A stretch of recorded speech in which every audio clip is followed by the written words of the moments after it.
ಕಮಲದ ನಡುವೆ ರಾಮ ಮಂದಿರ ಜಟಾಪಟಿ ನಿಲ್ಲುವ ಲಕ್ಷಣ ಸದ್ಯಕ್ಕಂತೂ ಕಾಣಿಸ್ತಾ ಇಲ್ಲ. ರಾಮನ ಹೆಸರು ಹೇಳ್ಕೊಂಡೇ ರಾಜಕೀಯ ಮಾಡ್ತಾರೆ. ರಾಮ ರಾಜ್ಯದ ಕನಸು ಕಂಡಿದ್ದು ಮಹಾತ್ಮ ಗಾಂಧಿ. 1985-86ರಲ್ಲಿ ಅಯೋಧ್ಯೆಯಲ್ಲಿ ಬೀಗ ತೆಗೆಸಿದ್ದು ಕಾಂಗ್ರೆಸ್. ರಾಮನ ಪೂಜೆಗೆ ಅವಕಾಶ ಕಲ್ಪಿಸಿಕೊಟ್ಟಿದ್ದು ರಾಜೀವ್ ಗಾಂಧಿ. ಕಾಂಗ್ರೆಸ್ ಇಲ್ಲದಿದ್ದಿದ್ರೆ ಬಿಜೆಪಿ ಅವರಿಗೆ ಆಲೋಚನೆಗೆ ಬರ್ತಾ ಇರಲಿಲ್ಲ. ಕಾಂಗ್ರೆಸ್ ರಾಮ ಮತ್ತು ಆತನ ಆದರ್ಶಗಳನ್ನ ಪಾಲಿಸ್ತಾ ಇದೆ. ಬಿಜೆಪಿಯವರು ರಾಮ ಭಕ್ತರ ವೇಷದ ಸಮಾಜದ ಕಂಟಕರು ಅಂತ ಕಿಡಿಕಾರಲಾಗಿದೆ. ಬಿಜೆಪಿಯ ವಿರುದ್ಧ ಎಕ್ಸ್ ಖಾತೆಯಲ್ಲಿ ಕಾಂಗ್ರೆಸ್ ಆಕ್ರೋಶವನ್ನ ಈ ತರ ವ್ಯಕ್ತಪಡಿಸಿದೆ. ರಾಮನ ವಿಚಾರವನ್ನ ಇಟ್ಕೊಂಡು ಕಾಂಗ್ರೆಸ್ ಮತ್ತು ಬಿಜೆಪಿ ಎರಡೂ ಕೂಡ ರಾಜಕೀಯ ಮಾಡ್ತಾ ಇರೋದು ಎಲ್ರಿಗೂ ಗೊತ್ತಿರುವಂತ ವಿಚಾರ. ಲೋಕಸಭಾ ಚುನಾವಣೆಯನ್ನ ಟಾರ್ಗೆಟ್ ಮಾಡಿಕೊಂಡೇ ಈ ವಿಚಾರವನ್ನ ಮುನ್ನೆಲೆಗೆ ತರಲಾಗ್ತಾ ಇದೆ. ಇದರ ಲಾಭವನ್ನ ಪಡ್ಕೊಳ್ಳೋದಕ್ಕೆ ಬಿಜೆಪಿ ತುದಿಗಾಲಿನಲ್ಲಿ ನಿಂತಿದೆ ಅನ್ನುವಂಥದ್ದು ಕಾಂಗ್ರೆಸ್ನ ವಾದ ಆಗಿದೆ. ಇನ್ನೊಂದು ಕಡೆಯಲ್ಲಿ ಬಿಜೆಪಿ ರಾಮನನ್ನ ಹೇಟ್ ಮಾಡೋದು ಅಂತ ಅಂದ್ರೆ ಅಥವಾ ರಾಮನ ವಿರುದ್ಧವಾಗಿ ರಾಮ ಭಕ್ತರ ವಿರುದ್ಧವಾಗಿ ಮಾತನಾಡುವುದು ಅಂತ ಅಂದ್ರೆ ಅದು ಕಾಂಗ್ರೆಸ್ ಮಾತ್ರ ಅನ್ನುವಂಥ ವಿಚಾರವನ್ನ ಬಿಜೆಪಿ ಸಾರಿ ಸಾರಿ ಹೇಳ್ತಾ ಇದೆ. ಸೊ ಎಲ್ಲ ವಿಚಾರವನ್ನ ಇಟ್ಕೊಂಡು ಕಾಂಗ್ರೆಸ್ ಈ ರೀತಿಯಾಗಿ ಎಕ್ಸ್ ಖಾತೆಯಲ್ಲಿ ಹೇಳ್ಕೊಂಡಿರುವಂಥದ್ದು. ಈ ಮುಖಾಂತರವಾಗಿ ಬಿಜೆಪಿಯನ್ನ ಕಾಲು ಎಳೆಯುವಂಥ ಕೆಲಸವನ್ನ ಮಾಡಲಾಗಿದೆ. ಇವತ್ತು ರಾಮ ಅಂದ್ರೆ ಬಿಜೆಪಿ, ಬಿಜೆಪಿ ಅಂದ್ರೆ ರಾಮ ಅನ್ನುವಂಥ ರೀತಿಯಲ್ಲಿ ಬಿಜೆಪಿಗರು ವರ್ತನೆ ಮಾಡ್ತಾ ಇದ್ದಾರೆ. ಆದರೆ ರಾಮನ ಹೆಸರು ಹೇಳ್ಕೊಂಡು ಅವ್ರು ರಾಜಕೀಯ ಮಾಡ್ತಾರೆ ಅಷ್ಟೇನೆ. ರಾಮ ರಾಜ್ಯದ ಕನಸನ್ನ ಕಂಡಿದ್ದು ಮಹಾತ್ಮ ಗಾಂಧೀಜಿ ಅವರು.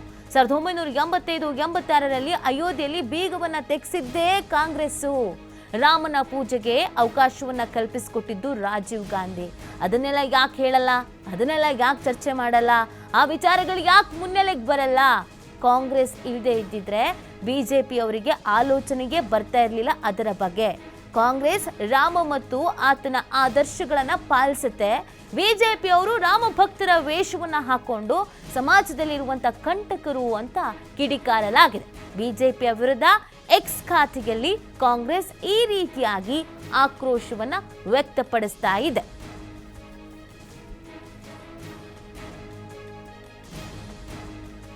ನೋಡಿ, ನೀವು ರಾಮನ ಹೆಸರು ಹೇಳ್ಕೊಂಡೆ ರಾಜಕೀಯವನ್ನ ಮಾಡ್ತಾ ಇದ್ದೀರಾ ಅನ್ನುವಂಥದ್ದನ್ನ ಇಲ್ಲಿ ಬಿಜೆಪಿಗೆ ಕಾಂಗ್ರೆಸ್ ಹೇಳ್ತಾ ಇದೆ. ಪ್ರತಿ ಬಾರಿ ಚುನಾವಣಾ ಬಂದಂತ ಸಂದರ್ಭದಲ್ಲಿಯೂ ಕೂಡ ರಾಮನ ಹೆಸರಿನಲ್ಲಿ ಬೇಳೆ ಬೇಯಿಸ್ಕೊಳ್ಳುವಂತ ಕೆಲಸವನ್ನ ಇಲ್ಲಿ ಬಿಜೆಪಿ ಮಾಡುತ್ತೆ ಅನ್ನೋದು ಕಾಂಗ್ರೆಸ್ನ ವಾದ. ಹಾಗೇನೆ ರಾಮ ಅಂತ ಅಂದ್ರೇನೆ ಬಿಜೆಪಿ, ಬಿಜೆಪಿಯಿಂದಲೇ ರಾಮ.